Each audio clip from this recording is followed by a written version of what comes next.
चल रहे हैं, हमारा मत उनके साथ है, क्योंकि बहुत छोटी छोटी बातें भी काउंट करती हैं। कांग्रेस के समय में जो भ्रष्टाचार का बोलबाला रहा, चाहे वो केंद्र के नाते से केंद्र सरकार जिनकी चिंता कर रही है कि कांग्रेस के टाइम के ऊपर बड़े बड़े भ्रष्टाचार, उनकी सरकार के समय लोग कहते हैं आकाश बेच खाया, पाताल बेच खाया, जमीन बेच खाई। 2G 3G का घोटाला वो आकाश का था, कोयला घोटाला वो जमीन के अंदर का था, और जमीनों के घोटाले ये धरातल पर थे। इस प्रकार के बड़े बड़े घोटाले उन्होंने किए। और वही लोकल सेल्फ गवर्नमेंट में नीचे नगर पालिकाओं के, पंचायतों के, ये भी बहुत बड़े भ्रष्टाचार के कारण हर छोटी बड़ी बात में, और वो कांग्रेस के ही बड़े नेता मान के गए हैं। एक पूर्व प्रधानमंत्री कांग्रेस के नेता स्वर्गीय राजीव गांधी जी ने एक बार कहा कि हम ऊपर से जब 1 रुपया भेजते हैं तो हमारी इंफॉर्मेशन ये है कि नीचे जाते जाते वो 15 पैसे रह जाते हैं। हम उनसे पूछना चाहते हैं कि आपकी सरकार केंद्र में भी, प्रदेशों में भी नीचे भी आप ही होते थे, तो आखिर 1 रुपया भेजते थे, 15 पैसे कैसे रह जाते थे? कोई जवाब नहीं था उनके पास।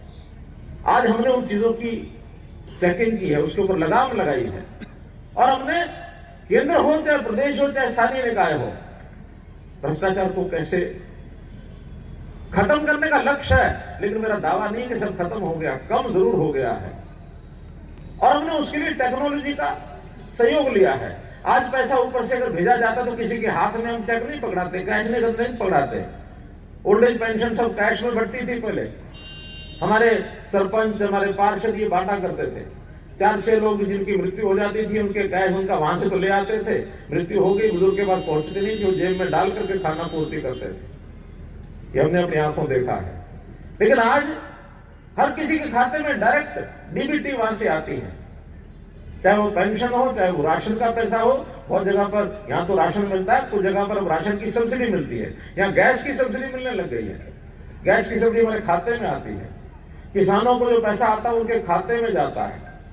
हर व्यक्ति के, हर परिवार के जो सुविधाएं सरकार ने दी हैं उनके डायरेक्ट खातों में जाते हैं, बीच में कोई कट नहीं मार सकता है।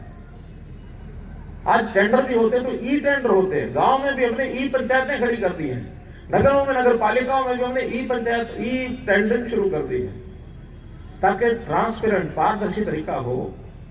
इसका लाभ सीधा जनता को होता है।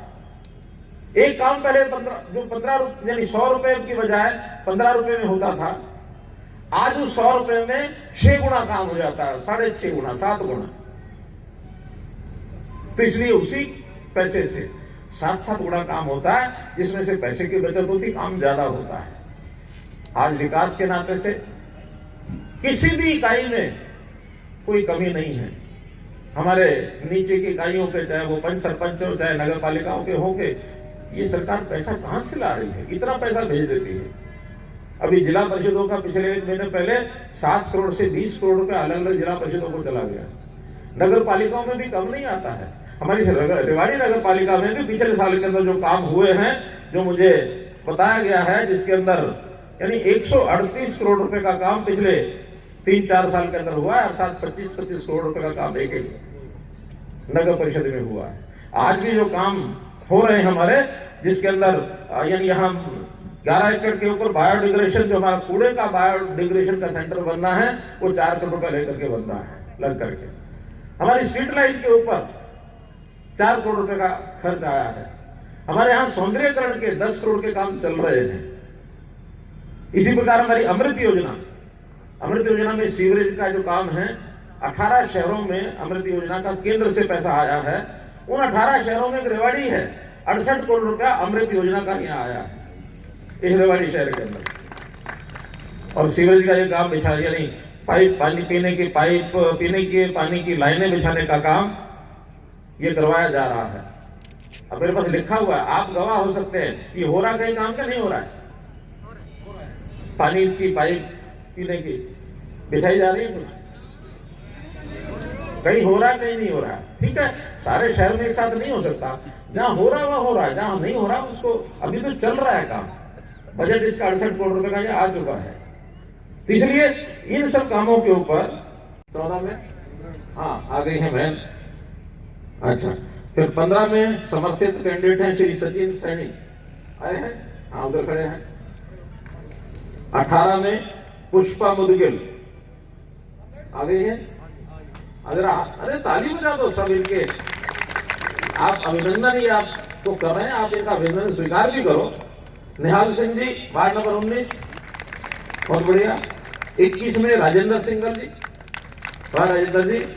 22 में बहन पूजा यादव। 23 में भूपेंद्र गुप्ता जी, बहुत अच्छा। तो आप सबका अभिनंदन, इनका अभिनंदन आप स्वीकार करें और इनको सब आप आशीर्वाद दें और इनको सबको भारी मतों से जिताएं। और जब ये जीतेंगे, पूरे नगर के 31 वार्डों के लोग अगर जीतते हैं और हमारी चेयरपर्सन मैम पूनम यादव बनती हैं, तो इस शहर की जितनी समस्याएं हैं छोटी बड़ी नागरिकों की, सबको हल करने के लिए इनकी ओर से तो प्रयत्न होगा ही होगा, हम इनसे भी ज्यादा प्रयत्न करके आप तक सारे लाभ पहुंचाएंगे। और इस इलाके के जो किसान वर्ग के लोग हैं वो आज सरकार से बड़े प्रसन्न है। मैं भी नारनौल से आया हूँ, हजारों की संख्या में किसान वहां पहुंचे हैं। लोग कहते हैं ना कि किसानों के 3 बिल है, उनका विरोध हो रहा, कहीं कोई विरोध नहीं हो रहा। हरियाणा के लोग तो बहुत प्रसन्न हैं, इतने प्रसन्न हैं कि इस इलाके की मुख्य फसल बाजरा होती है ना, आज से 4 वर्ष पहले जो बाजरा 1250 रुपए बिकता था, अब वो 21.5 रुपए बिकता है। 21.5 रुपया, 900 रुपया रेट बढ़ा है। और हमारे पड़ोस के राजस्थान में वो अभी भी 1200-1300 रुपए बिक रहा है। अमेरिका तय का खरीद लिया। और नारनौल के लोगों ने तो कहा कि हम यहाँ इंडस्ट्री लगवाएंगे और जैसे साउथ इंडिया का डोसा और इडली वो मशहूर होगी दुनिया में, अमृतसर के परोठे मशहूर हो गए दुनिया में, गुजरात का फाफड़ा मशहूर हो गया दुनिया में, ऐसे दक्षिण हरियाणा का बाजरे का रोट, बाजरे की चूरमा, बाजरे के लड्डू, बाजरे के बिस्कुट ये बना करके दुनिया भर में भेजेंगे ताकि दक्षिण हरियाणा का नाम हो। इसलिए मित्रों, मेरी अपील कि आप अपने सब कैंडिडेट्स को जिताएं और नगर पालिका पर, नगर परिषद पर अपना परचम फहराएं। बहुत बहुत धन्यवाद, बहुत बहुत आभार।